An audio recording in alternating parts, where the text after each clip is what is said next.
Le fait d'être une femme en rallye raid, ça change effectivement les choses. Aujourd'hui, on est de plus en plus de femmes. Fut un temps, on était quand même très peu nombreuses.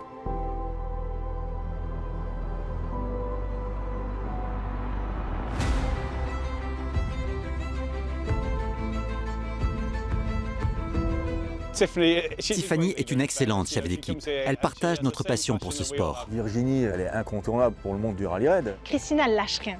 C'est une force, elle va toujours se battre et elle va toujours chercher à performer. Linda, ça aurait pu être ma meilleure copine. Elle a le bon tempo entre légèreté et professionnalisme comme il faut. Christina a su prouver qu'une femme en rallye raid n'était pas juste là pour faire de la figuration. Et c'est une warrior, c'est une vraie warrior. Il n'y a rien qui l'arrête. Je suis monté avec elle à côté d'elle, je peux vous dire que c'est bluffant. Christina est une acharnée. Elle se plaint pas, elle fait son job. Nous donne toutes les données qu'il faut, sans chichi. Elle est 100% dévouée à faire avancer l'équipe. Sa carrière jusqu'à maintenant prouve qu'elle est la meilleure et qu'il ne faut pas forcément être un homme pour gagner. N'importe qui peut s'y mettre en travaillant dur. Elle est déterminée à finir chaque course. Cette détermination, ça la caractérise vraiment. Elle veut réussir. Elle se retrouve au milieu d'une équipe avec des légendes du sport mécanique et elle lâche rien. Elle se bat à fond. Elle s'améliore chaque jour avec un bel esprit d'équipe.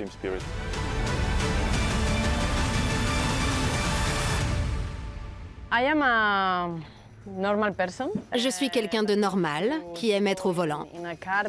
Je suis tombée amoureuse des voitures de rallye quand j'étais toute petite. Pourtant, personne de ma famille ne venait de ce monde-là. J'ai dû me battre dès mon plus jeune âge pour avoir des sponsors.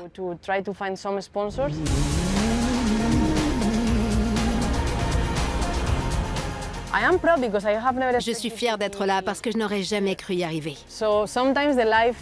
La vie est pleine de surprises et peut nous offrir au-delà de nos rêves. Il faut rester ouvert à tout.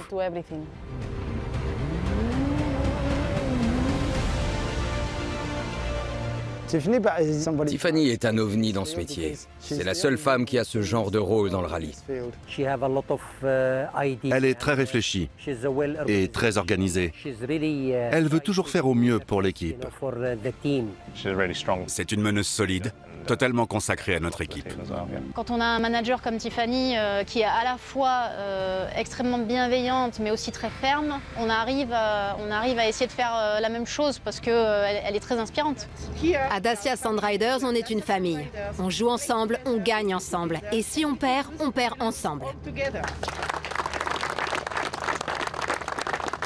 Ça fait 20 ans que je fais du sport automobile, j'ai occupé différents postes et puis quand est arrivé le programme Dacia, ils cherchaient quelqu'un qui pouvait avoir une expertise à la fois rallye et rallye raid et donc on m'a appelé pour pouvoir prendre ce poste. Je ne pense pas qu'on cherchait absolument la première femme team principale, je pense que ça s'est fait naturellement. Last race. Dernière course du championnat pour cette saison 2025.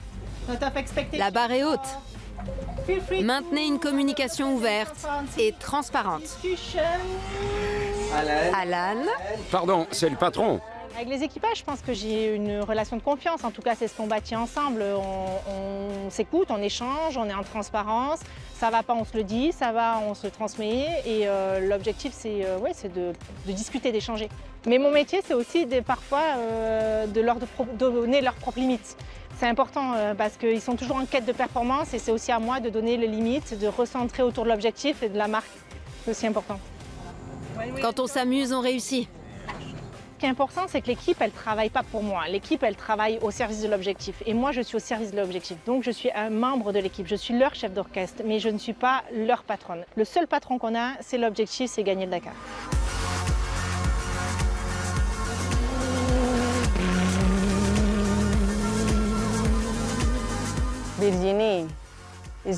Virginie est une légende du Dakar. Virginie est la personne qui a le plus d'expérience du Dakar. Elle connaît tout le monde. Elle connaît le règlement mieux que personne d'autre.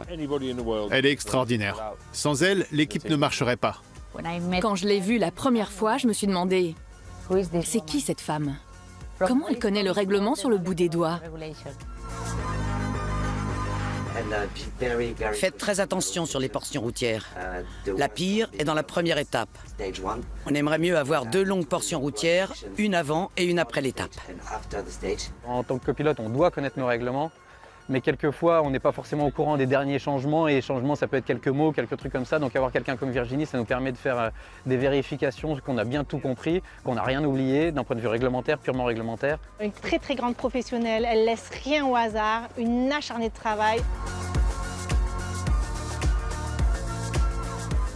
J'ai fait mon premier Dakar il y a 30 ans, donc en 1995, où à l'origine, je suis partie un peu par hasard, on va dire, au catering, que je servais à manger. J'étais étudiante. Je ne savais pas quoi faire dans la vie et dès mon premier Dakar, j'ai su ce que je voulais faire dans la vie. J'ai su que je voulais faire Dakar. Les sections entre ici et là sont annulées. Donc les waypoints entre ces 2 points sont aussi annulés pour les autres voitures. Je suis très impliqué dans tout ce que je fais. Donc ma façon de travailler, c'est d'aller au fond des choses et de dépioter chaque mot, chaque virgule. J'analyse tout en profondeur. J'ai beaucoup plus de relations avec les copilotes. Ce sont eux qui sont responsables du sport à l'intérieur de la voiture. Ce sont eux qui doivent faire en sorte d'éviter de faire des erreurs, de rester dans les règlements. Donc je communique beaucoup avec les copilotes tous les jours, avant les étapes, après les étapes, s'ils ont pris des pénalités, donc on essaie de comprendre pourquoi avant d'aller les défendre.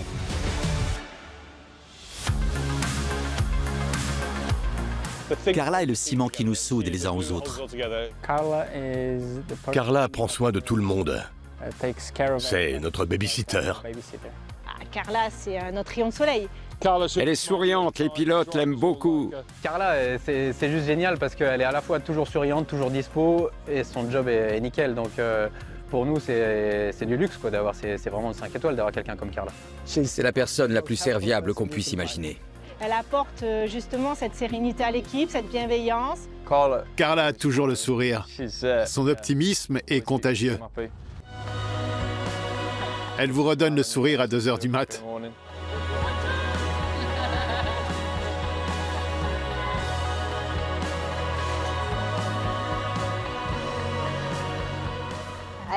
Je passe du temps avec toutes les équipes. Des techniciens à la coordination, en passant par la direction et les ingénieurs.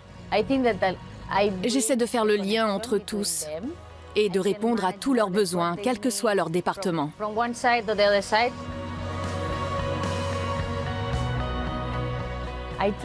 Je cherche toujours à être souriante, serviable et gentille. Mais pas tous les jours, désolée.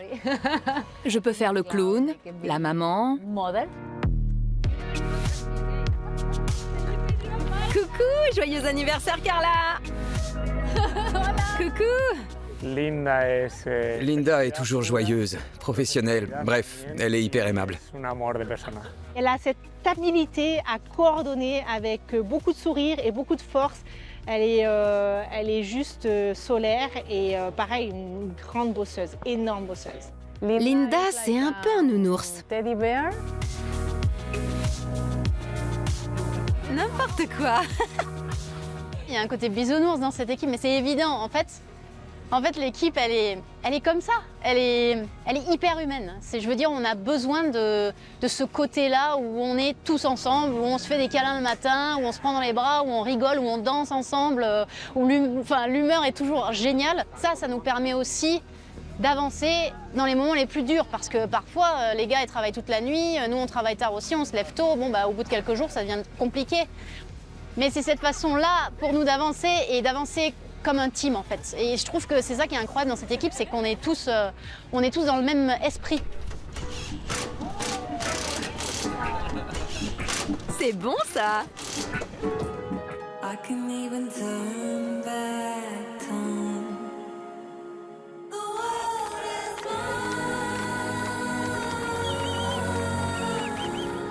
Le fait d'être une femme, c'est pas un avantage à l'origine. Moi, j'ai choisi cet univers en sachant que c'était quand même un challenge. J'ai mis presque 30 ans à devenir directeur sportif, alors qu'un homme avec les mêmes compétences que les miennes l'aurait été depuis longtemps. Être une femme, ça demande de prendre plus de temps pour qu'on nous fasse confiance. Après, dès que la confiance est acquise, On est un membre de l'équipe comme un homme. C'est plus facile pour moi que ça ne l'a été pour Virginie, par exemple. C'est moins dur qu'avant, mais c'est dur quand même. C'est beaucoup plus dur de rentrer dans le métier. Il faut gagner la confiance des collègues. J'ai eu envie d'abandonner plein de fois, mais ça me ressemble pas. Je tiens bon.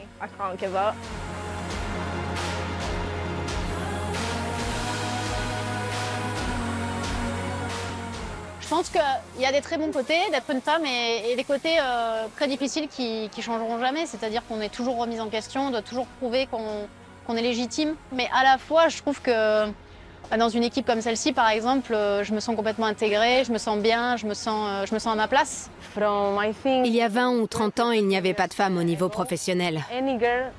C'est seulement la deuxième fois de l'histoire qu'une écurie fait confiance à une femme pilote en dehors du sport amateur.